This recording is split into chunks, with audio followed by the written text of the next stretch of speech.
Good afternoon, I'm Davina Smith. We're about to bring you the very latest news from the Reserve Bank as it hands down its monthly decision on interest rates. And to talk us through it, Nine's business and property reporter Chris Kohler in Melbourne. Chris, good afternoon to you. What are we expecting today?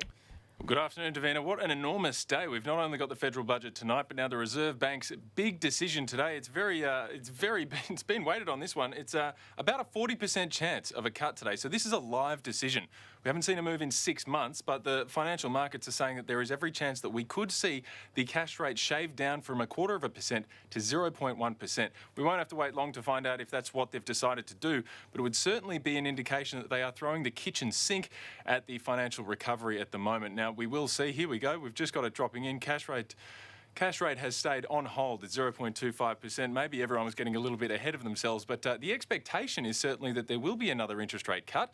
Now, all eyes are going to be on next month. There's interesting, as always, commentary coming out of the RBA. They're saying they will not increase the cash rate until progress is made towards full employment and confident that inflation will be sustained within 2 and 3% band. We also have, as you mentioned, the federal budget tonight, and that is one of the very key big priorities of the budget tonight, to increase employment. Yeah, certainly. This is basically a kind of an indication that there is not that much more that the Reserve Bank is able to do here.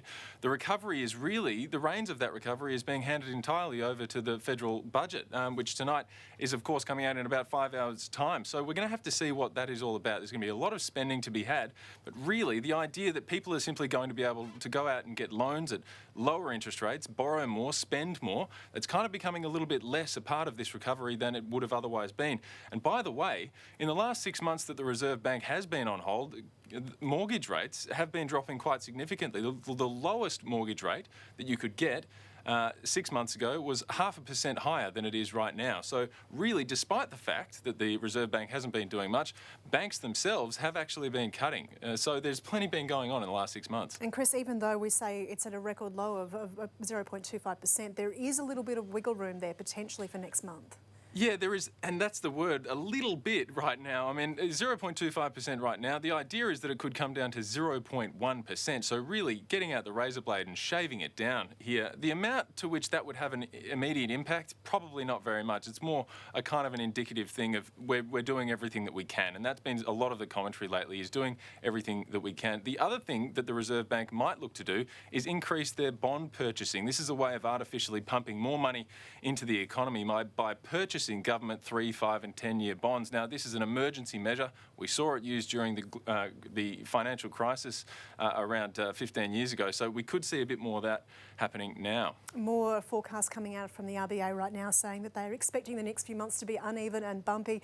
The Aussie dollar likes the news, though. It's raised to 72 US cents we can see right now. So, Chris, thank you so much for your time. Just repeating, the Reserve Bank has decided to leave the interest rates on hold at the record low of 0.25%. Our next bulletin coming up in the afternoon news at 4 o'clock, and you can join us tonight for 9 News tonight at 6.